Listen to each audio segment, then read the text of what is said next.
Class 6 के इतिहास की कक्षा में आप सभी बच्चों का बहुत बहुत स्वागत है।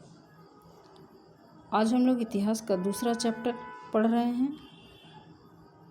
तो चलिए हम लोग शुरू करते हैं। वर्तमान से पूर्व बीपी, जिसको शॉर्ट में बीपी भी कहा जाता है। कभी कभी बीपी यानी वर्तमान से पहले का प्रयोग भी बीती घटनाओं के लिए किया जाता है।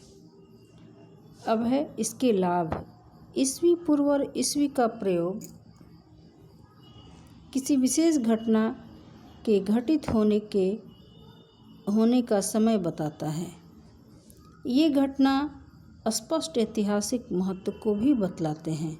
अध्ययन की सुविधा के लिए हम 2000 ईस्वी को वर्तमान युग मानते हैं।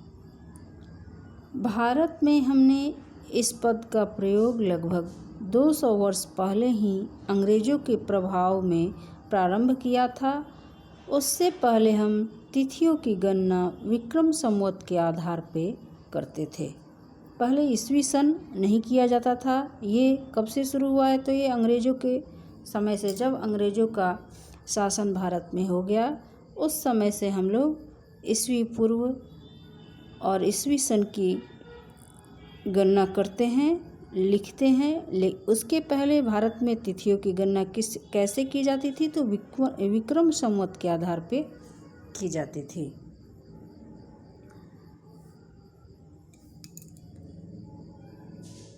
अब है भौगोलिक ढांचा। भूगोल का इतिहास पर गहरा प्रभाव पड़ता है। यह क्षेत्र विशेष के विकास को निर्धारित करता है। जिस क्षेत्र की जलवायु विशेष होती है, अनुकूल होती है, उसका घनत्व अधिक होता है। वहाँ की संस्कृति भी विदेशी पर्यटकों या बाहरी प्रभावों से प्रभावित होती है। दूसरी ओर वे क्षेत्र जहाँ जलवायु अनुकूल नहीं होती है, वहाँ की आबादी कम होती है। भारतीय उपमहाद्वीप के भूगोल ने इसके इतिहास को अत्यधिक प्रभावित किया है। अब बता रहा है कि इतिहास पर भूगोल का भी गहरा प्रभाव पड़ता है। यानी जहाँ की जलवायु अनुकूल होती है, जीवन के अनुकूल साधन जिस क्षेत्र में उपलब्ध होते हैं, वहाँ अधिक से अधिक लोग निवास करते हैं, रहते हैं, वहाँ की आबादी अधिक होती है।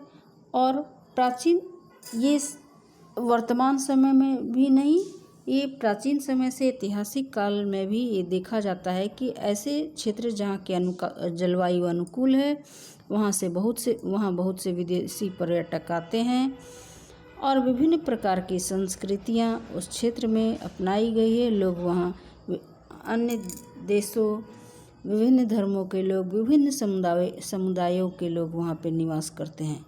लेकिन जिस क्षेत्र की जलवायु अनुकूल नहीं है, विपरीत जलवायु है, तो वहाँ जनसंख्या का प्रभाव जो है वो कम होता है।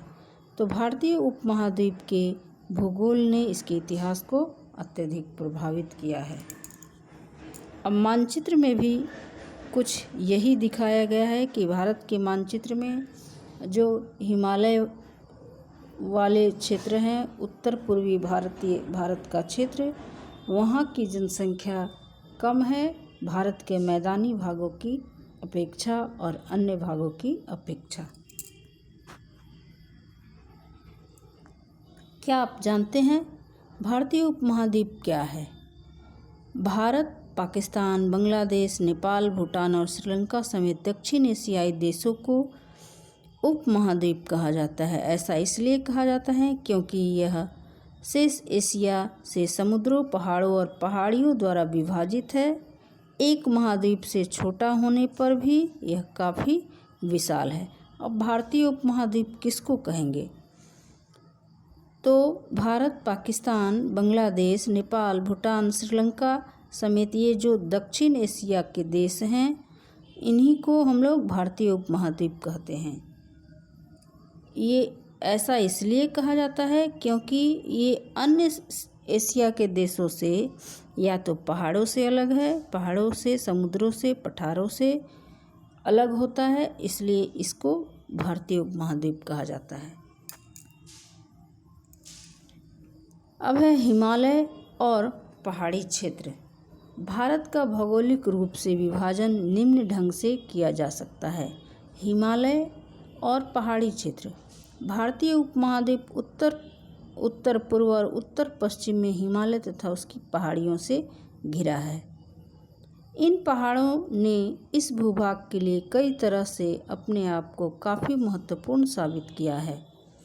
वे हमें उत्तरी ठंडी हवाओं से बचाते हैं। वर्षा भरी हिंद महासागरीय हवाएं हिमालय को पार नहीं कर पाती, इसलिए वे अपनी नमी यहाँ छोड़ने को बाध्य होते हैं। इसलिए इसके परिणाम स्वरूप इस उपमहाद्वीप का वातावरण नम गर्म बना रहता है और हमें अंतहीन उपजाऊ समय मिलता है। अब हिमालय का पहाड़ी क्षेत्र जो है भारतीय उपमहाद्वीप में कहाँ है, तो उत्तर पूर्व और उत्तर पश्चिम में घिरा हुआ है। इन पहाड़ों ने इस भूभाग के लिए कई तरह से अपने आप को महत्वपूर्ण साबित किया है। हिमालय हमारे लिए बहुत महत्वपूर्ण है। एक तो ये हमारे उत्तर के तरफ से हर प्रकार से हमारी रक्षा करता है।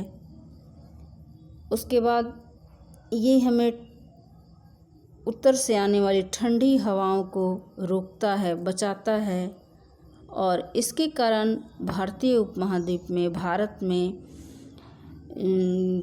ठंडी और गर्मी दोनों तरह की मौसम यहाँ होते हैं।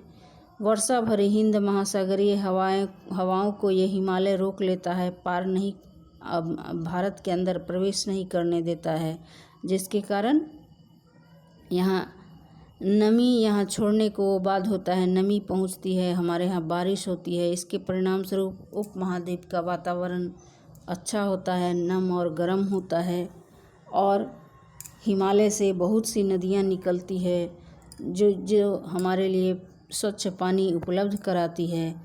तो इन सभी दृष्टि से देखें तो हिमालय हमारे लिए बहुत ही महत्वपूर्ण है। आज के लिए बस इतना ही। तब तक के लिए धन्यवाद।